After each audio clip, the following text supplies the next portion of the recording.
On Thanksgiving, Pooh Sims, the younger brother of Max B., stepped forward with what he says are the very papers that expose how the truth surrounding this case was twisted and weaponized.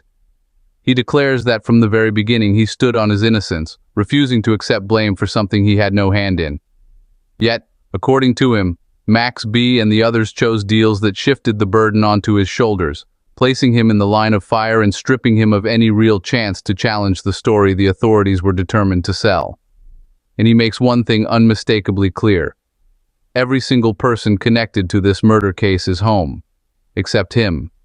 He is the lone man left behind, still proclaiming that the charges placed on him were built on sand. Alongside the paperwork, a message hits with the weight of a hammer. 2009, and in 2016 you confessed, talking about you did what you had to do. Meanwhile, I'm rotting. That's how you justify betraying your own brother, a man who never touched anything. Then come the pages themselves. Cold, mechanical, void of humanity. A series of questions, each answered with the same programmed reply. Yes. Did he understand what was being said to him? Yes. Did the conversation on September 21st, 2006 include Gina Marie Conway and Kelvin Leardom? Yes. Was Leardom, his own blood, moving with Gina Conway toward New Jersey for a robbery? Yes. Were the men targeted David Taylor and Alan Plowden? Yes. Was it believed those men carried large sums of cash? Yes. Did that make them targets for a setup involving himself, Leardam, and Conway?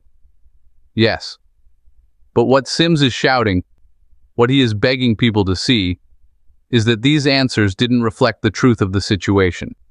He argues that the arrangements the others struck left him boxed in, cornered, and stripped of any means to defend himself. A man trapped, not a man guilty. So the question before us is not simply what these papers show, but what they expose. Because let's stop dancing around the reality. The streets people used to worship are gone. That code, loyalty, silence, standing firm, has been buried.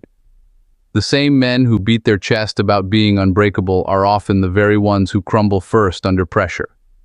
And in this society, loud toys, expensive cars, glittering chains, and a crowd of admirers carry more weight than truth, honor, or integrity. What Sims dropped isn't just paperwork. It's a warning, a mirror, a reminder of how easily a man can be erased when those around him protect themselves first.